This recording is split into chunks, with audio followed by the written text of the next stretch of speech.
In fact, to be honest, Mr. Speaker, I'm disappointed that we have decided to settle for the second best, which is to reduce and not to eradicate street dwelling problems in our country. Mr. Speaker, there are countries who do not have homeless problems or the lowest rate. They have successfully battled homelessness by focusing on prevention, early intervention, and a comprehensive support system. Mr. Speaker, I want to talk about a special case of extreme concern, and that is an increase in the number of children who are below the age of 16 who are dwellers, especially in Suva.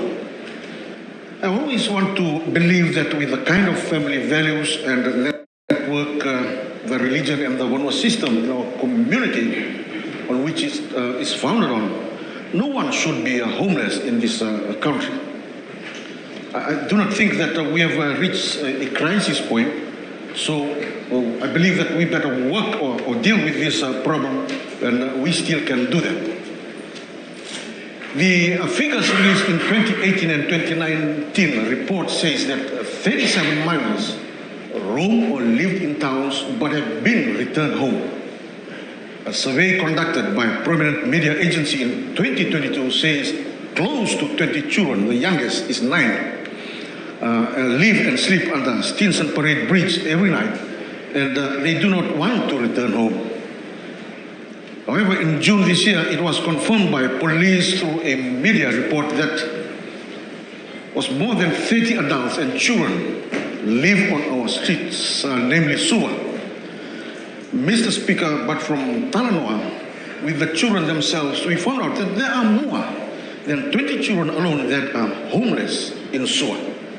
They get shelters for their sleep at Thurston Garden, supermarket, and under Stinson Parade Bridge. When you talk to these kids, we can easily put them into 3 groups: street living, street walking, or street family. Mr. Speaker, sir, the question is why children leave home and come to live in the streets. Every single children we talk to has their own unique story. Economic poverty plays a major role, although other factors are of equal high importance. Some have been pushed into the streets because they have been forced into criminal activities or being rejected from the family for so-called moral reasons. Some have mental issues or substance abuse. Some are through peer pressure.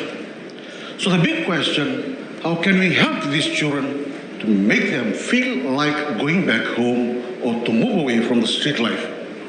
If we talk to these children, they will tell us they do not want to go back to their homes where they belong. Sorry, let me rephrase that again, sorry sir. They do want to go back homes. They even will share the views on what needs to be addressed if to make them go back home.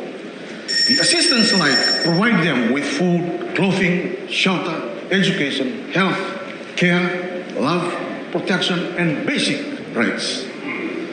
Assistance like provide them with an opportunity for a career outside of begging. Assistance like prevent conflict with their family if we can do that, or to reduce poverty in the community and homes. Enforce law systems to protect them. Promote their integration into the society, and also encourage more programs that support them.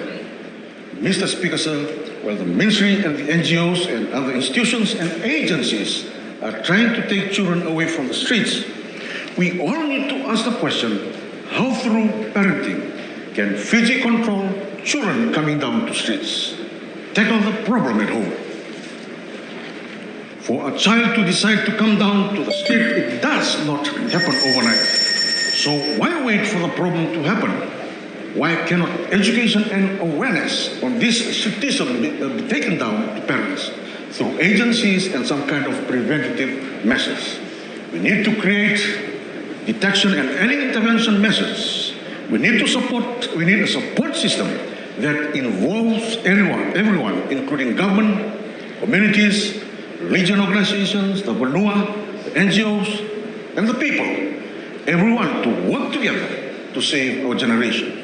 Mr. Speaker, most of these children went through a normal life in the beginning of their journey.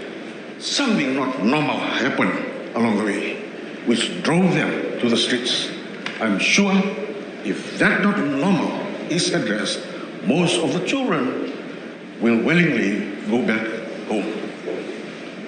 Mr. Speaker, I support the motion before the House. Thank you, Honorable Naisa.